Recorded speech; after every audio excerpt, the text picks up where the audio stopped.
again. But it's the only way you're ever gonna learn. You look back and it's all in the past. Good evening and welcome to NUFC Matters. It's Monday night and what an awful bank holiday weather day it has been on Tyneside. I'm not sure what it's like where you are, Pete and Chris. Same. Same. Holly? Yeah, it's probably bucking down. It is. So not a great bank holiday, but as always, we're here to take your views on Newcastle United and on probably on football, the bigger picture, because yesterday saw some strange scenes down at Manchester, and I thought ultimately protests, they're something that Newcastle fans are quite used to, but I just think that was just ridiculous. It just got completely out of control. It was hijacked by a minority of people who seemed set on causing trouble, and it completely went against the protest that they were trying to get across. And I think it's probably diminished it to a degree. Chris, what did you think? Yeah, it was an interesting one for me, Steve, because we spoke about it briefly on Loads and Mag yesterday, and I know this is not everybody, everyone's got this opinion on it, but to a degree, in certain parts, I was actually quite taken aback by it in terms of seeing a lot of fans showing their passion and obviously their upset at what's been happening over the last few weeks and months. And I mean, from a Newcastle point of view,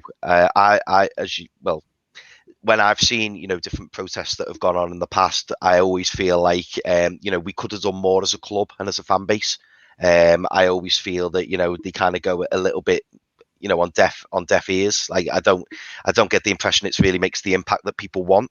So certainly from a point of view of making their voices heard, I was quite taken aback by it. But on the other hand, once it goes over that peaceful protest, I think that's where you start. It needs to be reined in.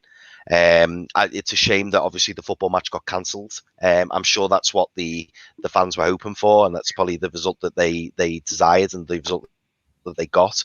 But yeah, I suppose that the next question is where does it lead on from here? Because obviously now that's happened, they've got a really big game, haven't they, midweek at home to Roma in the Europa League semi-final. So it'll be interesting to see what happens, with that. Because making this stand is all well and good, but I suppose it's about what happens from there on in, I suppose. Yeah, of course it is. And as Darren has quite rightly said in the chat, if this was Newcastle fans doing it, would be hammered off the media. It seemed to be double standards, Pete, last night. I heard the comments on various journalists. I mean, Souness and Roy Keane and co were having a bit of backwards and forwards last night live on Sky as well. So yeah, everyone has a different opinion, but I thought Graham Souness got it spot on. People throwing cans and setting flares off in the direction of former legends sitting in the press box is not responsible. And we could have been looking at a different picture yesterday, Pete. We could have. But you mentioned about a double standards. Personally, I don't think it is. I think the difference this time compared to anything that Newcastle have done in the past, and when we've got negative press on the back of it, is that you've got two very influential ex-players for both of those clubs, in particular Man United and Gary Neville, that were there at the right time, on the right day, to calm that whole situation down. And the videos have been well documented over social media since yesterday, in that Sky actually tried to make it exactly that.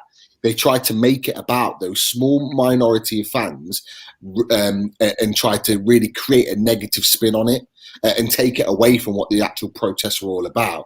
And the fact that Gary Neville was there and the fact that Jamie Carragher backed him up completely squashed that straight away. And I think, that's what's put the different spin on it all, and kept it as the fact that it was a protest. Of course, we don't want people throwing cans and bits of equipment and breaking equipment and flares and all the rest of it. We don't want that, but we have to remember that is a small minority of fans. I go back to the protest and the anger after the Sunderland game a number of years ago, and the only thing you really hear about that is the guy that punched the horse, and that was the main real topic of conversation, and still is right now. Whereas actually there was a real genuine protest at the time that the fans weren't happy with the ownership and weren't happy with the leadership at the club. But it can quite easily get completely thrown out, and a different spin can get put on it straight away if you haven't got that single real influential figure that works within the media. We haven't got that. We've got Alan Shearer, but he works for, let's face it, BBC, who are not the most out there and not the most sort of popular in terms of football and sport. Sky Sports is. So that's the real difference there. But look, I'm not against that protest at all. I think it's for the right reasons. If you know anything about the Glazer, I'm sure you guys on the panel do.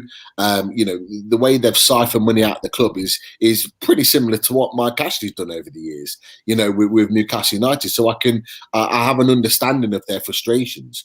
But they've won 3 trophies though, Pete. Of course, but you would expect Man United to win 3 trophies, at least in that time, because of the stature of the club and what they've won over the years. That's the difference. That's the difference, really, is that, the media that they're getting is because of how big the clubs are. And if it was a Newcastle, if it was an Aston Villa or somebody else, it wouldn't even be a topic today, in my opinion. Trolls has made the point which I was trying to get across, Pete, and it's when we complain we're deluded, and when Man U fans do it, it's understandable. And that's what Rio Ferdinand was trying to say. I was surprised how badly prepared Jermaine Jenas was, or should I say I wasn't, because I thought he was absolutely rank useless on Match of the Day last night. He hadn't got a clue what was going on. And at one point he actually said, well, I feel it's a bit unfair you're asking us that question. At least Alan Shearer played it with a straight bat and just said, well, violence, etc. is unacceptable, but I can understand fans protesting. But, I just thought Jenas got tripped up over his own ideas and thoughts. Did you see that, Holly, or not? Or were you watching any of that yesterday? Yeah, I was watching it. I think it was kind of a lack of knowledge. He didn't really seem to understand the main reason why Man United fans were protesting in the first place, which I do agree with the reason why they're protesting, because I don't think that the Glazers are good owners. It is similar to Newcastle, obviously not on as much of a dramatic scale because they haven't hit the lows that we've hit over the years. But undoubtedly, they're not good enough for Man United and they do need to leave. And of course, the European Super League is the thing that kind of kicked it off, I believe, in the first place, because they're still not happy that those owners were prepared to take them into that league, and none of the Man United fans wanted that. So hats off to them for actually doing something about it, because I think in terms of Newcastle, we haven't really done as much as we could have over the years. We've tried to do protests more seasons and all of them have kind of just fell on deaf's ears and they haven't really they've went unnoticed, to be honest. They've been a little bit pathetic, I think it's fair to say. And I do think we could have done a lot more. Now we don't really need to worry about protesting anymore, because obviously we were protesting to get Mike Ashley to sell the club. He now wants to sell it, but he's not being able to. So that's nothing to do with Mike Ashley. And there's no reason for us to protest against him. If we were to protest, it would be against the Premier League, which realistically probably wouldn't have that much of an impact in St James's Park. I do think, though, that there is a little bit of bias because, yes, it was a minority of Man United fans that were violent, and that's something that we all need to remember. But even if there was a protest at Newcastle and there was even less fans that were violent, I feel like Newcastle fans would get portrayed a lot more worse in the media, and I think that the league would have taken action against us and maybe deducted points or whatever, or gave those points to Liverpool if that's who we were playing at the time. Whereas I think Man United will face nothing for it, which, should they not? I don't know. I'm a bit unsure on that. But I think that they were within their rights to protest. Unfortunately, it was a few idiots that ruined it. Yeah, I mean, I agree. It is always a few idiots that ruin it. And for me, I don't know. I agree with you, Ollie. I feel Newcastle would be tarnished in a completely different light had this been them yesterday. And I get both sides of the argument. However, Man United have spent something like £754 million on players. I don't know what the situation is with money going out. I don't know what Glazer does and how he runs it. But if you ask me, would I like to have seen Newcastle in the last 10 years, for example, spend £754 million on players and win 3 trophies as opposed to spending virtually nothing under Mike Ashley and winning absolutely zero and having been relegated into the Championship a couple of times. I know which I would rather be, I know which I would rather have. It's as simple as that, really. But look, it's Man United fans can come at us all they want. I think I think you've had it great over the last few years, and you've had Champions League football, etc. I'd swap you in an instant. The only thing I wouldn't swap you is Alan Shearer, because he turned you down. We're going to bring in David Reid. Good evening, David, and congratulations first of all on your Mystic Mag kind of prophecy a few weeks ago, when we were all basically looking, doom and gloom in the face, staring relegation in the face. But Brucey turned it round. You were right. You were right to be confident, David.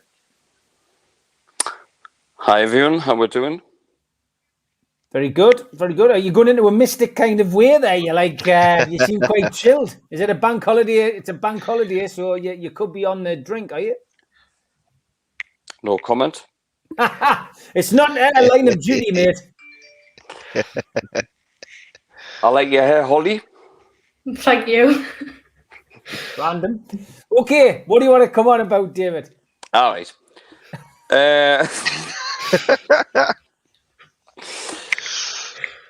I thought tonight was ladies' night.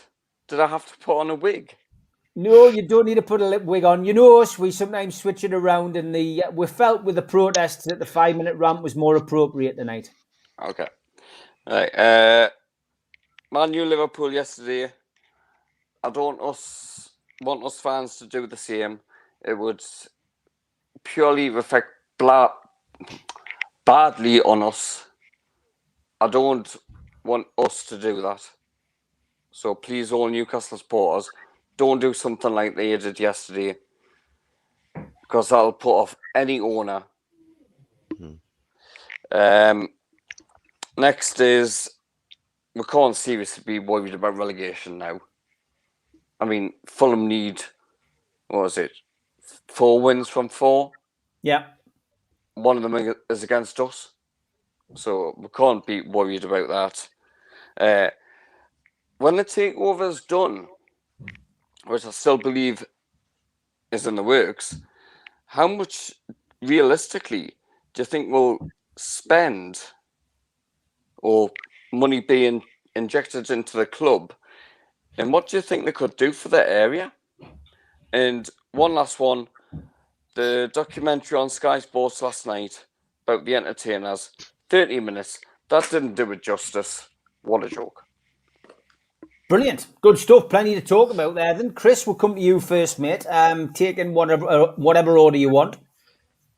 Yeah, so as always, David, really interesting points, and thanks again for coming on, mate. It's always good you coming on. I'd take your point straight away when you're talking about the protesting.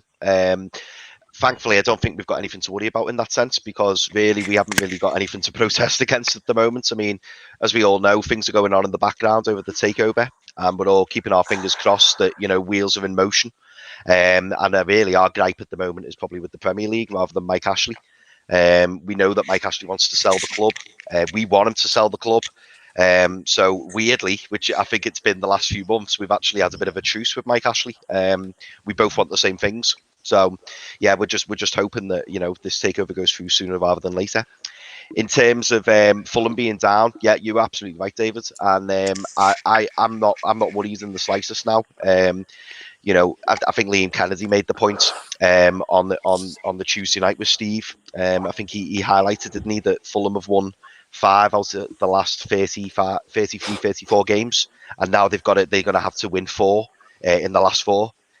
So yeah, it's not looking good for Fulham.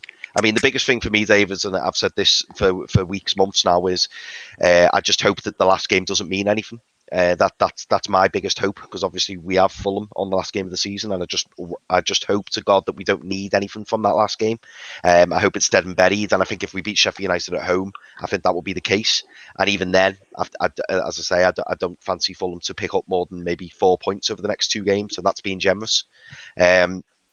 And in terms of your last point, David, about the spend, I'd like to see personally. I wouldn't want to see 6, 7, 8, 9 players coming in at once. I know some fans may think that's a bit odd me saying that, but I would like us to kind of do it gradually over time. I'd like us to see us maybe bring in 3 or 4 real top draw players, and gradually build as we go on. I'd like to see more money spent on the training infrastructure, on the stadium, doing things behind the scenes, to try obviously getting a better training facility, training complex, should I say. So that's what I would like. And then obviously in the city, I'm sure that there'll be infrastructure built within the city, more jobs for people. I don't want this to happen too quickly. I want it to be done over time. So I'd like things to be done, considered. I like say if we went out and bought 7, 8, 9 players, that would worry me a little bit, because we should be going after the right players for Newcastle United. So I'd like us to maybe highlight 3 or 4 and go, they're the ones that we want. Go and get them, bring in a new manager, and just slowly start to build as a club. Did you watch the Entertainers documentary?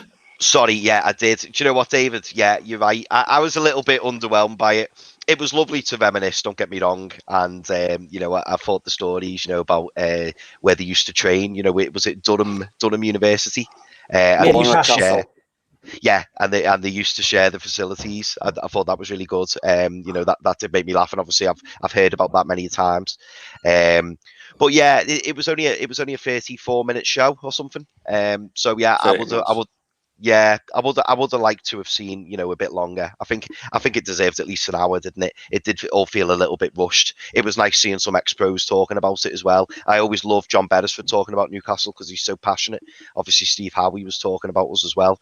It could have gone on a bit longer for me. It was a bit rushed, and obviously Sky Sports really pushed it, didn't they? And said, "Oh, the Entertainers is on Sunday. Make sure you record it." And like I say, when I did record it, I just felt a little bit underwhelmed. I felt like it was a bit rushed. Yeah, and there's still class.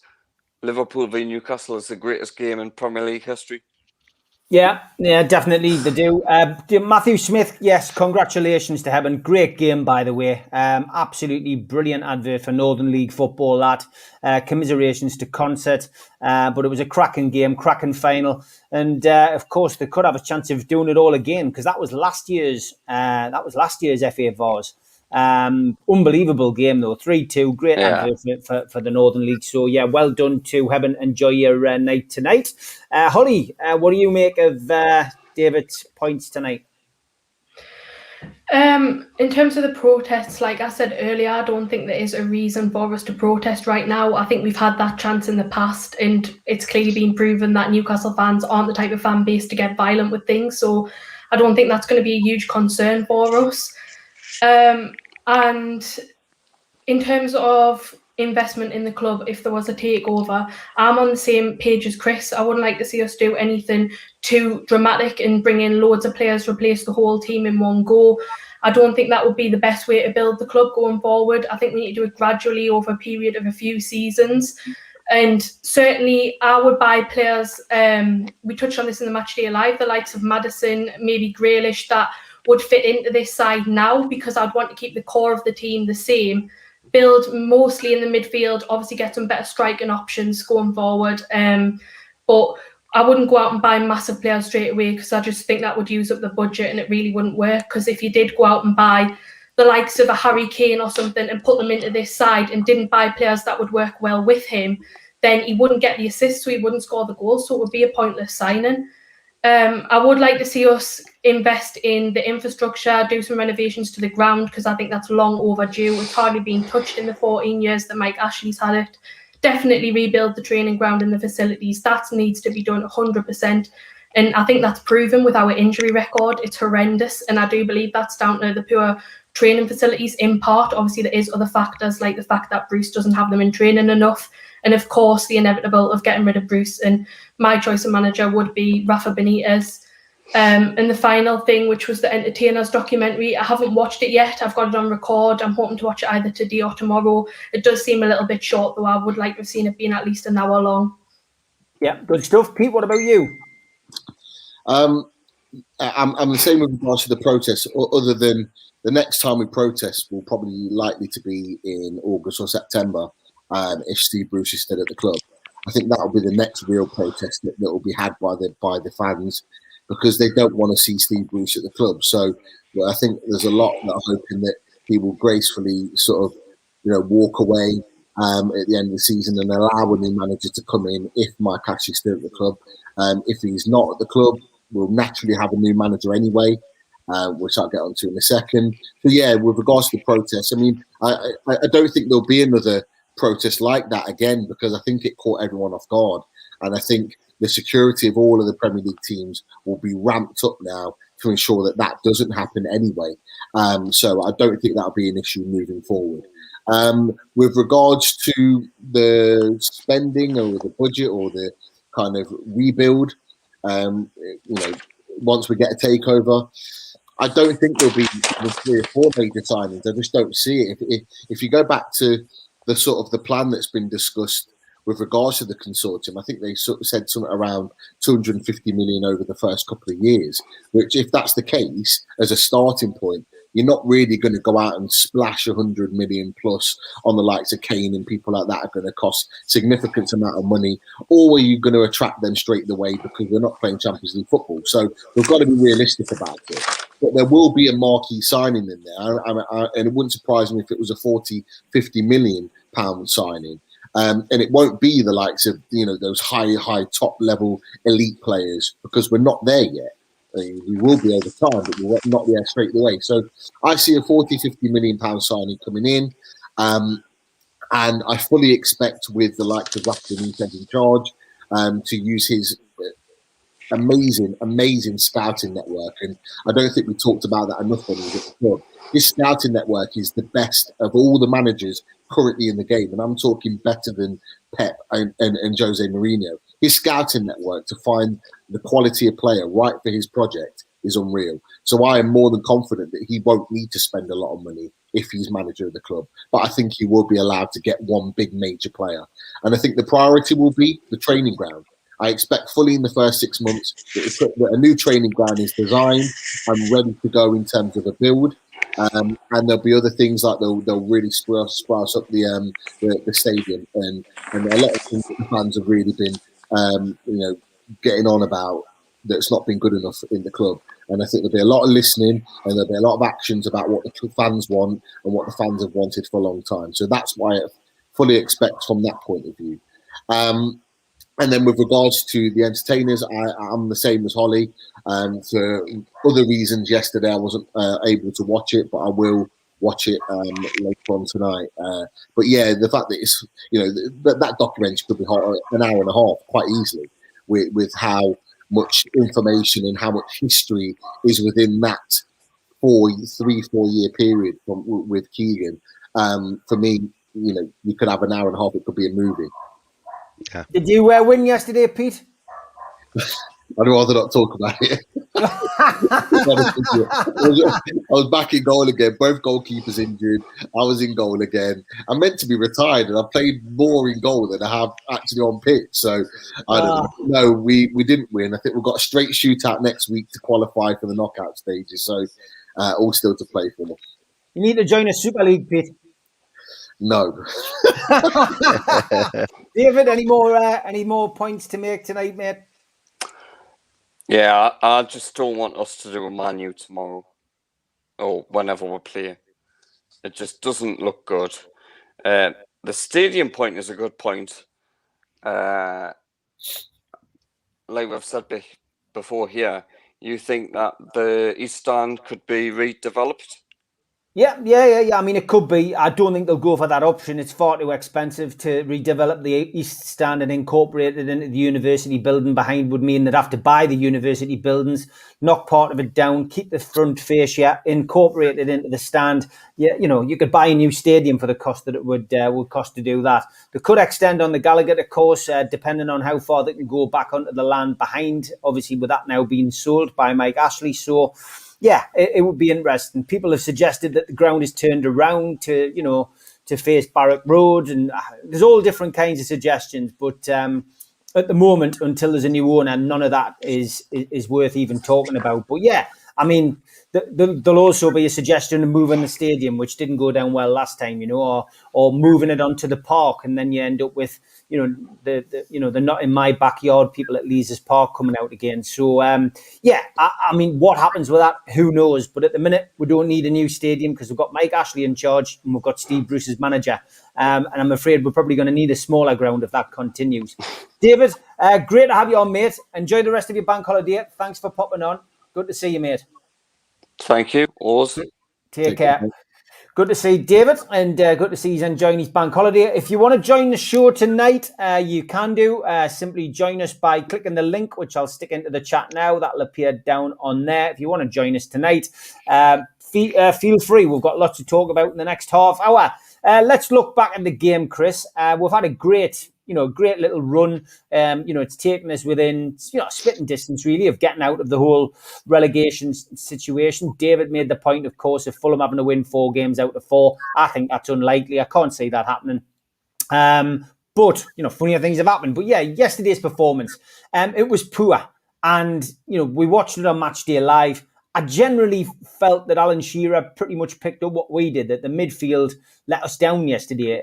John Joe Shelvey, in particular, I was picking out. And I think, when you watched, the different movements or lack of movements that Alan picked up with regards to Longstaff, it was probably, both of them let us down in there. But there was just a lethargy about the whole team. Yeah, it felt like, I don't know about you, Steve, but it felt like we'd kind of gone back about 4 or 5 weeks. I know I've been saying that over the last few months, haven't I? But yeah, we put together a string of good performances, and it lifts our moves, and we think, oh great, we've turned a corner. And yeah, it felt like we kind of gone backwards yesterday, especially given that everybody was so confident. I'd watched the Three Amigos before the match, which was on Friday before, and everybody was really confident about it. And obviously all through the week we've all been chatting and saying that we've really felt like we could get something from Arsenal, and the performance just wasn't there. And I suppose that was the biggest disappointment for me, because arguably you could say that was probably the strongest team that we could have put out. And we've all been crying out for that for the last few weeks and months, having been missing Wilson and Maxi. So, when they were back on the pitch, I think everyone was quite excited that they were both starting together, but it just never materialised like that. But to touch on your point as well from Match of the Day and what Alan Shearer was saying, yeah, it was absolutely right. And this is something that not just you've said, Steve, but, a lot of people on the Matters show have been saying that Shelby's been letting us down. But I did find it interesting that he highlighted the 2 midfielders of Longstaff and Shelby, because both of them, weren't picking the men up. And had Aubameyang not missed, when he had that air shot, I forget who the other central midfielder was for Arsenal running in, he would have had a free shot, but in the end it went to El Neni and he had a free shot. And yeah, it's those 2 midfielders, that aren't tracking the men, and it just puts further pressure on the defence and obviously the goalkeeper. And the frustrating thing about it is that we're seeing it, Shearer's highlighted it, and yet for some reason Bruce and the coaching staff just aren't picking up on it, or they're maybe not hammering home that that message enough to the central midfielders, because I really don't know what John Joe Shelby's got to do to be dropped, because I thought he was really poor again yesterday. I don't want it to seem like all we do is criticise Shelby, but his levels of performance just aren't good enough, and he doesn't show enough effort or commitment for me. And while he's got the armband, you'd think it would raise his level, but it really hasn't. Yeah, plenty memes of sloths going around yesterday. Things that are quicker than John Joe Shelby. It was funny. It was funny watching some of that go around. Pete, I mean, it wasn't a great performance, and yeah, the midfield probably comes under the most criticism, I think, from yesterday's game. A lot of people have talked about midfield, and it wasn't great. But I think the whole team were an absolute disgrace yesterday. It was an absolute disgrace to watch, and it starts from Dubravka right the way through to Callum Wilson. Everyone was atrocious yesterday, and that performance was a performance of a team that deserves to go down. Unfortunately, that was my sort of analysis of the game. So I'll go through the team. I won't run through every individual player, but I'll run through the different positions. So Dubravka, he looked scared. He looked disappointed. He looked like he was going to in the game. He looked really devoid of any confidence whatsoever. And the first goal was a classic example of that. He did that. He's done that for a couple of goals now he's conceded, where he seems to have got half a hand on it, but not enough. And if you look at the replay, it's actually quite close to him to a point where he should have done more and he should have kept that out. And I'm still struggling to understand how he's not. The second goal he didn't really have too much about, but he just didn't really seem at it yesterday, which is not like him. I thought the defence was an absolute joke. Starting with the back three, I thought all of them were awful. There was a lot of talk actually on social media about them, the three at the back, really looking their age yesterday. They really did. Three lads, 30 plus, not really sort of with it at all. None of them really got any pace about them whatsoever. None of them had any sort of intelligence about their game. You know, Aubameyang, everyone bangs on about Aubameyang, but when Aubameyang plays up front, he's not great, and he didn't do anything in the game. But they didn't really make it difficult for him. And I just thought, you know, intelligent, experienced defenders would have managed that a lot better. So I was really disappointed with them. The midfield was poor. Look, we can talk about John Joe Shelby we want. We can put him up there as a scapegoat all we want. We know what John Joe Shelby is about. We know that he's potentially only got 4 games left at the club, because if the takeover goes through, he's not playing for us again, whether he gets sold or not. Because if Rafa Benitez comes in, he'll be the first player that will be taken out of the team. And if a takeover happens and another manager in control, he'll get sold. It's as simple as that. So we've just got to grit and bear it and just get through it, the fact that he's in the team, because he's not coming out of it. However, I was really disappointed with Longstaff because his work rate wasn't there yesterday. And you could tell his quality on the board is not consistent anyway, but his work rate is the thing we talked about against when they won at Burnley and when we won against West Ham. The intensity of his play, the work rate off the board, it just wasn't there. And then I was really more so disappointed about the front two. And I think it was touched on in someone's analysis, and I can't remember who, but the intensity of those two front players, particularly for the first goal, was an absolute joke. They just allowed their centre-backs continuously to get to the halfway line with the ball and beyond the halfway line without even getting a challenge, without even being pressed. Now, you look at Callum Wilson in that whole 90 minutes against Arsenal, and then you look at the 20-odd minutes or however long he played against Liverpool, and you compare those two performances, and they're incomparable. The intensity in his play, the pace that he played at, the amount of pressure he put under those Liverpool defenders, there was nothing there. You know, he's our main man. He's the guy that's meant to be leading the line. Same as St. Maximin. Their intensity against Liverpool was on point. They just could not be arsed yesterday. I'm sorry. They were lazy, really, really lazy performances. And, you know, they are our top players. So if our team are looking at those two as their guiding lights and seeing that they can't be bothered to track the defenders or impress them at the halfway line, then what does that say for the rest of the team? And all you're then doing is allowing pressure onto the rest of the players, which is exactly what they did. I thought Arsenal were rubbish yesterday. They were absolutely rubbish. And they absolutely cruised to a 2-0 win, and it probably could have been more. And that's the most disappointing thing about it, because Steve Bruce should have been saying to them, and maybe he did, I have no idea, you win today, you're safe. They're not catching us, whether it's mathematical or not. That was our opportunity to really stamp our authority on this season, to say, we're now safe, we've done our bit, okay? As successful as it's been or not been, that was our opportunity. And all we've done is heap more pressure onto us now, because the fans, rightly so this morning, are now looking at the West Brom result, are now looking to Fulham next weekend against Burnley, and are now put more pressure on ourselves to fucking, you know, try and think where we're going to stay in this league. Personally, I don't think Fulham win another game this season. I don't see them beating Burnley at home, and I don't see them beating Southampton. I think at the most they'll get a point in each game, which will be enough for us. But we had an opportunity ourselves to really kind of stamp that authority down and say, we've kept ourselves up, we've done it without relying on other people. And it's just typical Newcastle that we're now relying on other people to do our job. Yeah, good stuff. As always, Pete, lots of support from you, people in the chat. Holly, what about you? What's your views on that? I think collectively it was a bad performance. I don't think there was one player in that side that you could say did a decent job.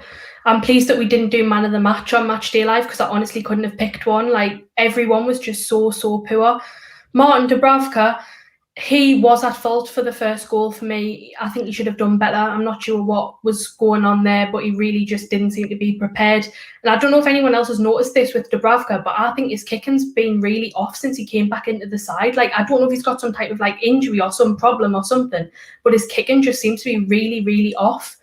The defence, yet again, shocking, really bad. I mean, we've been winning games, but I think the defence have been poor at times. But that game, they were just awful, really. And Jacob Murphy, that's the worst performance I think I've seen from him in a Newcastle shirt. Really bad. Shelvey, I'm not even going to touch on that because we talk about it constantly. It gets boring now. Although what I will say about Shelvey is I just find it sad to see him playing now because, yes, he's been a very hit and miss player for us, but he's been a long servant of the club and I have been a fan of his in the past. And I feel like the way he's going to leave the club now will leave a bitter taste in the fans' mouths because of the way he's been playing and the lack of passion he's been showing. And that's a shame because I think if Shelvey had left maybe even a year ago, I think he would have left with a bit of respect. But now I don't think that'll be there anymore. And then the forwards, I think Almiron is poor. He needs to have a break. He's really not with it at the moment. I wouldn't be starting him next game. St. Maximin really went unnoticed, I think. And Callum Wilson, it's hard to judge him because he wasn't getting any of the ball. He really wasn't getting the assists put in. He wasn't getting the service, so you can't really be too critical of him. Although I do think he should have gotten better positions, but it wouldn't really have made a difference because he wasn't getting the ball regardless. And to me, it does seem the same as what Chris said, like we've went back in time. I don't know if that's because the players now have in their head that we're safe and they think, oh, well, we can just sit back for a few weeks and look forward to our summer holidays. But that's just really frustrating, so frustrating beyond words because the club, Mike Ashley has the ambition of us finishing 17th every season, which was the ambition for Steve Bruce, and that's rubbing off onto the players. And so if we think we can achieve that, then they're just like, oh, well, job's done, that's it. We never have the ambition to want more, to go forward, to try and do better. We're just so happy to just stay the same every season, and it's boring. It's so boring. And there's times where you think, this is a team we can get behind. We can be proud of this team. Like when we were down to 9 men against Southampton, we thought, wow, what a team. This is a team with passion. We can get behind this. And throughout that winning streak, and then they just look like a different team the next week. They just don't care anymore. And so it's really frustrating because you know that this team's capable of more, but they're just not willing to put the shift in. And I'm just fed up with it, to be honest. And the captain is a huge problem. Jamal Lascelles hasn't been good enough. Now it's gone to John Joe Shelvey, which you could argue is even worse. We need someone in that team that is going to absolutely shout and scream at the players if they're not up to scratch. And Matt Ritchie, you could give it to him. I don't think Matt Ritchie has much more of a future at the club, especially if we take over, but we need a captain's voice in that side desperately. I agree with all three of you. Good points, well made. Let's talk about Fabian Schar, Chris. Talk about a new contract, but interesting to see another one of Newcastle United's favourite things is putting daft clauses in, and this clause now means that if he goes to the Euros and has an absolute blinder, he could leave the club for free. I mean, is it a player you want to make efforts to keep, or would you be happy to see him go? And would you be happy to see him go for nothing? Well, no, we always seem to leave ourselves in these positions, don't we? I mean, I'm quite a fan of Fabian Schar. I know some people are a little bit on the fence with him. I take people's points when they say that in a 4-4-2 with just the two centre backs, it's probably not his strongest. We all know he's a bit of a ball playing centre half. He likes to come out with the ball, and I don't think it was last season. I think it was the season before. He was playing outstandingly for us. So I always remember that goal against Burnley where he hit it right in the top bin. You know, he's got something that not many centre backs have got, and it was another Rafa, masterstroke bringing him in, because I think we brought him in, didn't we, for about 3-4 million from Deportivo. So he was, a bit of a steal, and at one point, after that season that he had, he was being linked with the likes of AC Milan, and other people were meant to be interested in him. He's gone off the boil the last 12 to 18 months, but I do think under the right coach and with a better players around him, I think he is a player who could still do good things for us. I felt a bit sorry for him with the red card. When I first saw it on Matchday Live, I was like, oh, that was stupid. Why did he do that? He went in from behind. But after watching it back a little bit, yeah, it's a reckless challenge, but I think a yellow would have been a more fair result for him. So I feel a bit harsh for him in that sense. But I personally would like to keep hold of Schar. I do still feel like he can still do a job for us, and I think, as I say, with better players around him, I think we'd see much better of him. And I certainly wouldn't want to lose him on a free. I mean, I felt a bit like when his contract was coming to an end, a bit like Dwight Gale. I thought, let's get him signed up, and if he is to leave, then at least we can keep some monetary value for him, because if we were to sell Fabian Schar, I think we could get at least 10 million for him if he had 2 or 3 year contract. Because I'm sure there will be other clubs out there who will be interested in him. I think in perhaps a slower pace league, I think he would excel. I mean, look at Lejeune, who went over to La Liga playing for Alves, and he was like their player of the season. It's sometimes the Premier League can be a bit quick for certain players. However, I do actually think that Fabian Schar could still do a job for us, but certainly I'd be giving him a new contract because on his day I think he is a really good player, and he is one of my preferred centre backs. Yeah, I love that one. If that had been a tweet, it was a contender for tweet of the week. Do you reckon Shelby's tapping his feet in the changing room at half time to get his yardage up? He probably is, because his stats don't back up what he's actually doing on the pitch. But that's an absolute classic, son of THC. Pete, Schar, would you keep him? I'm going to be a little bit controversial with Schar. Would I keep him if we're going to go into a new season with a back three? Yes, I would, because I think he only plays in a back three. It was Deportivo, I think he was signed from when they got relegated for, like Chris said, I think 3 million. But even then, he played in a back three. He plays in a back three for Switzerland as well. So he only really knows how to play in that system. So if we're going to play in that system, yeah, I'd keep him. The controversial thing is, I think that challenge was intentional. I think he was trying to get himself sent off. And I'll tell you why. It's because I've been convinced for quite a while now that Fabian Schar does not want to play for this club. And I mentioned it back in October when we were talking on a couple of Matchday Lives about how his performances were up and down and not very good. And then all of a sudden, he plays against the big teams and his performances just magically just shoot up. And he's been so inconsistent over this last year or so. And you could talk them maybe that it's the manager, but I don't think it is. I think he plays when he wants to, and he plays when the cameras are on him. And I personally think when he put his Instagram thing out about his injury, he did not once mention the club. All he mentioned is getting back fit for the Euros and being fit for the Euros. He didn't mention the club at all, and he hasn't really since. He's not really about the club. And I personally think that challenge was so unnecessary. I was shocked that he'd even gone in for it because he didn't need to. But me personally, I think that now he knows he's back fit and he's had a couple of games under his belt. I think what he's doing now is that he's got himself sent off, so he's only really going to be fit for the last game of the season, and then he's fit for the Euros. And that's his shot window, like you said, Steve, at the beginning. That's his shot window to put himself out there, regardless of how Switzerland do, to say, I can play at an international level. I'm here on a cheap deal. Put me in.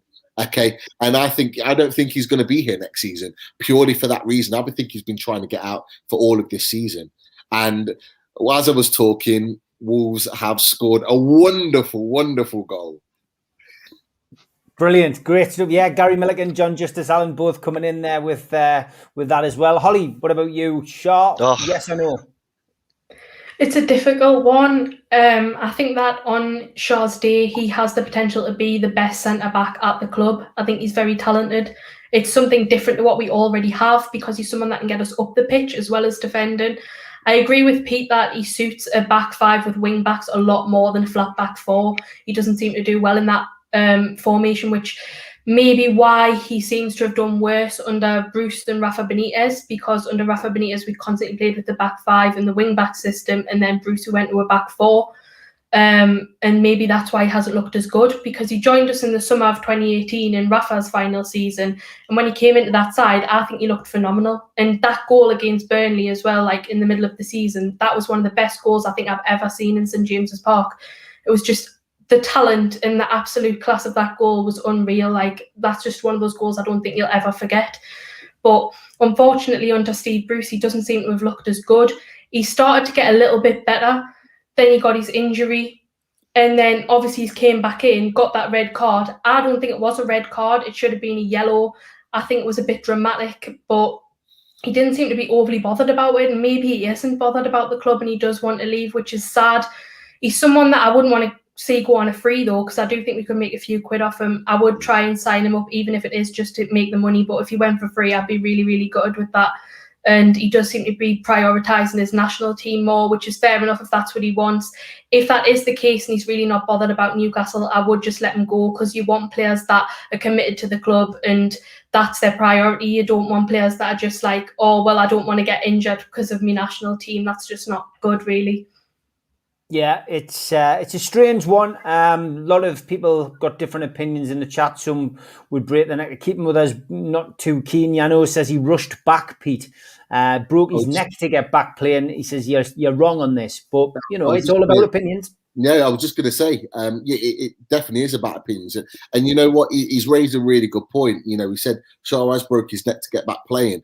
And you know what? You're absolutely right. But in my opinion, not for Newcastle. He hasn't broke his neck to get back to playing for Newcastle. He's broke his neck to get back playing, in my opinion, for Switzerland in the Euros, to put himself in the shop window, to get a move away from the club. That's just my opinion, and that's why I'm convinced that he intentionally tried to get himself sent off. Because if you go back and you watch that challenge again, the guy's going nowhere. He doesn't even need to make that challenge. He doesn't need to make it. As a defender, he's got him away from goal, which is his intentions. He falls back into position. He sees the play out. He doesn't need to go and make that challenge. And I think it's unintentional. I think it's unnecessary, the challenge. And like I say, it's my opinion. But Yano makes some great points in all of the shows that we do. So fair play to him. But that's just my opinion. Yep, fair enough. Big thanks to Spider VPN, who've sponsored us for the last 3 months and are on board again this month. Big thank you to you guys, and a big shout out to Arcot Interiors. You can find them at arcotinteriors.com for all your kitchen needs. Give them a ring on 0191 265 8663. Email them enquiries at arcot.org.uk. Also, not forgetting qtechshop.co.uk, the makers of pool tables and snooker tables in Wallsend, Newcastle, and they help us along the way with lots of t-shirts and merchandise. You can get your cult t-shirt from NUFCmatters.com. Join the cult, come to the dark side. And Jab Signature as well. Give them a big shout out. They've got their new boxing brand coming out very, very, very soon. John is great down there, loves making our flyers, has a lot of fun making the Three Amigos flyers. If you're a first-time visitor to the channel, click the Newcastle Legends logo in the bottom right-hand corner, and that's it. You subscribe, hit the share button, share it to your social media, hit the thumbs up to like the video, and drop into the comment section to speak to like-minded Newcastle United fans. And lots of comments coming in as always tonight. Thanks to everybody for joining in the chat. Let's look ahead a little bit to Leicester, because it comes a little bit quicker than most games, Chris. It's on Friday night special, and look, it's live on Sky. It's 8:00. I quite liked Friday night games. It's something I never ever thought I would get into, but I didn't mind them. Obviously taken away quite quickly with COVID, but I'm looking forward to actually going to one and then winning a game and going out for a couple of beers or a curry afterwards. Like, it's something to look forward to in the future. But yeah, Leicester, it's away, King Power Stadium. Tough game for Newcastle, but depending on who he selects, of course, Newcastle should be looking at maybe giving a good account of themselves after that poor performance against Arsenal. Yeah. Yeah, to touch on your Friday night thing, I remember when the Friday night games first came out, and I was thinking, I don't like this. I'm not sure I like it. And the trouble with the Friday night game, Steve, is it either sets you up for a fantastic weekend, or it can potentially just ruin your weekend. Because I've experienced a few Friday nights where we've put in a really poor performance, or things haven't gone our way. And I'm I love me Saturday afternoons, obviously with 3 o'clock kickoffs and stuff, get your bets on and watch a bit of footy, Jeff Stelling, I love all that. So then it does take it away a bit sometimes when we're not on, because you just kind of feel like, you've missed out. But, I think we've got a good opportunity against Leicester. Again, it feels like a bit of a free hit. I know we keep saying these over the past few weeks, but it does feel like a free hit. And what we've got to remember is Leicester have got far much more pressure on than we have. And maybe that'll work in our favour. Leicester have got, will feel like they've really got to win this game, and they'll be expected to win this game. They're still in the hunt for the top 4. They want to try and secure that. And they've got a fantastic opportunity to do so. It certainly looks like they will get top 4, but they will be wanting to beat us on Friday night. But again, it all comes down to the work rate and the effort. As long as I see a much improved performance from the Arsenal game, which we've just witnessed, that will put us in good stead. I think we need to maybe change a couple of the personnel. I completely take Ollie's point. I think it might be time to drop Miggy. I'm one of Miggy's biggest fans, and I love his work rate, but I feel like over the past few weeks he's kind of been lost a little bit. So I'd like to see them shake it up. I think Joe Willock's got to come in. I'm sure he's chomping at the bit to get his first start. Everyone probably knows and agrees who I would swap Joe Willock for, but it won't happen. So there's no point even talking about it. So maybe it is worth dropping Miggy to put Joe Willock in. I saw somebody mention that perhaps we should drop Callum Wilson or vest him, should I say? Just to kind of ease him back in. I know he obviously played the full 90, didn't he, against Arsenal? But for me, I'd start him again. Give him the more minutes he gets under his belt, the better. He's only going to improve with match fitness. And the only way you can do that is by playing matches. So, I would continue with Maxi, and I continue with Wilson. I did feel, and I said this on Matchday Live, that the formation was all wrong for me, particularly against Arsenal. It might not be the same against Leicester. We'd have to see how they set up. But against Arsenal, that formation that we were playing just wasn't working. And I really did feel that maybe Bruce should have switched it to a 4-2-3-1. I think ultimately with the squad of players that we've got, a 4-2-3-1 would be our best lineup. Albeit we look a bit more vulnerable in defence when we've only got 4 there. But I always want us to kind of cause the opposition problems. I want them to worry about what we're doing rather than us constantly worrying about what they're going to do to us. With the players that we've got going forwards, we should be really causing Arsenal more problems. Especially with Granit Xhaka at left back, the 2 centre backs who I wasn't keen on in the first place. And I believe they had Matt Ryan in goal, so Bernd Leno wasn't even playing. So really, that I do feel like that was a big opportunity missed. And even with the centre midfielders as well of Ceballos and El Neni, they don't pull up any trees most weeks. So really, we should have really gone at them. And it does feel like an opportunity missed. But against a very, very good Leicester side who've got a lot to play for, I do feel like we could get something, but it all depends on how we turn up and how we perform. But I hope that the effort and the endeavour's back, and I hope that we have a real go at it. Because let's be honest, if we just sit back and play for the draw, I think Leicester pick us off. I really do. So I'd like to see us attack them and really have a go.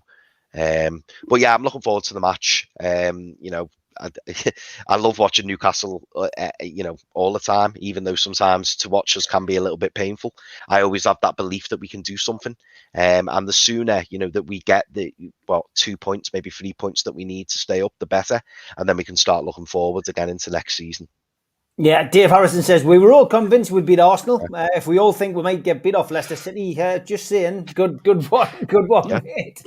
Peter had thought we missed Joe Linton yesterday. Words I would never thought I would ever say. But I just thought it unbalanced the team a little bit. And I think the fact that there was the enforced, we missed Willock, although we missed him on the bench. We didn't have him coming on as an impact player to save the day, if you like, or change things and, put them on the back foot. I just think, not having Joe Linton up there holding the ball, I just think we seem to be missing that little bit of something. And I never thought I would say it, but I just felt, we could have played him yesterday. And there was no Andy Carroll on the bench yesterday either. No, that was the one of the first things I noticed when the team came out is that Carroll wasn't in the squad at all. And there was no talk about injuries or anything like that. But we missed Joelinton's physicality. And let's face it, his actual quality on the ball isn't great, but he puts himself about a bit.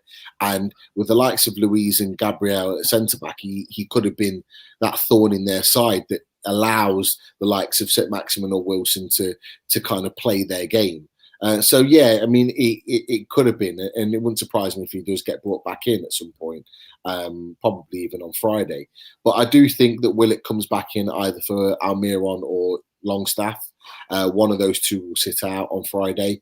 I'm leaning towards Almiron, but I also Longstaff looked tired on Sunday.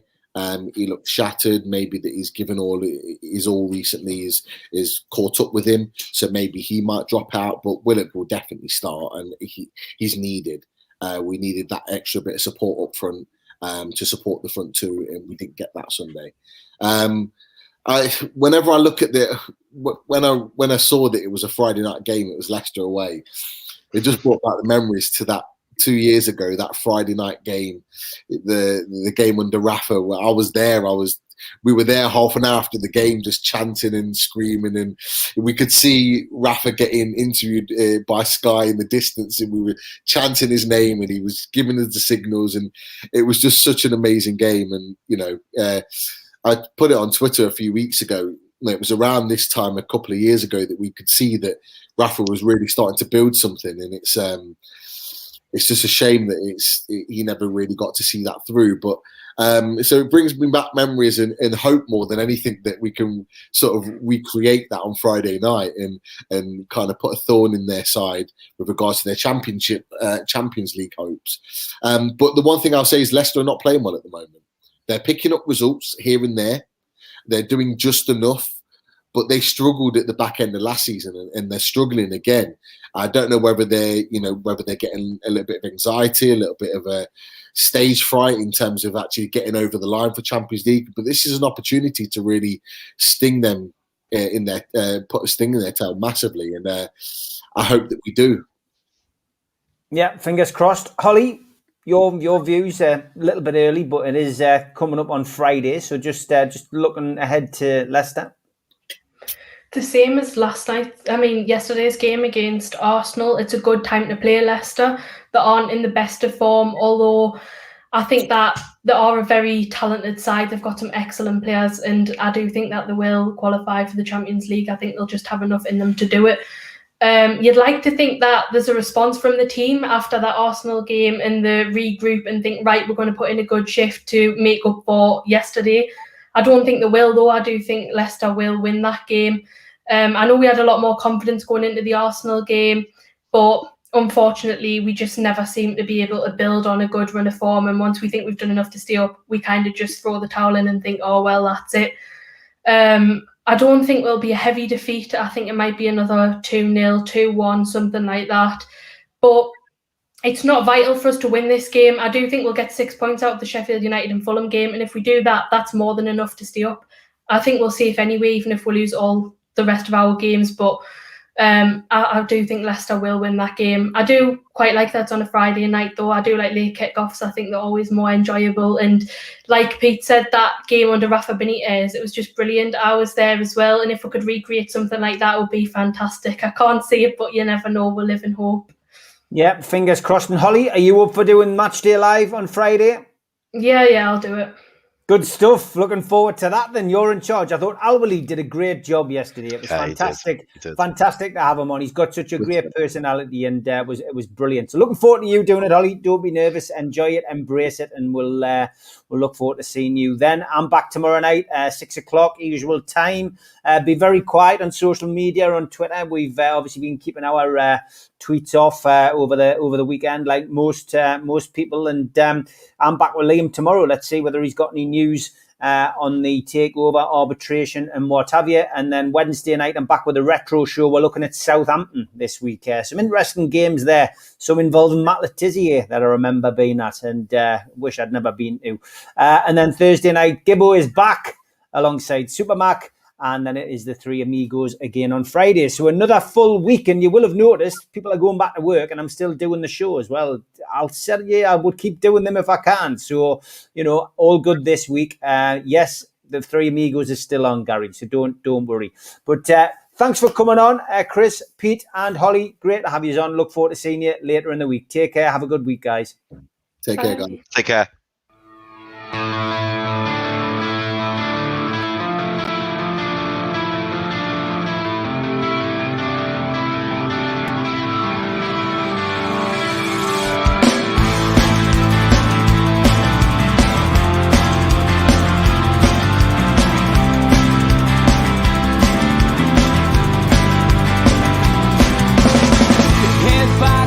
Critics attack. It feels like I've been talking to myself again. But it's the only way you're ever gonna learn.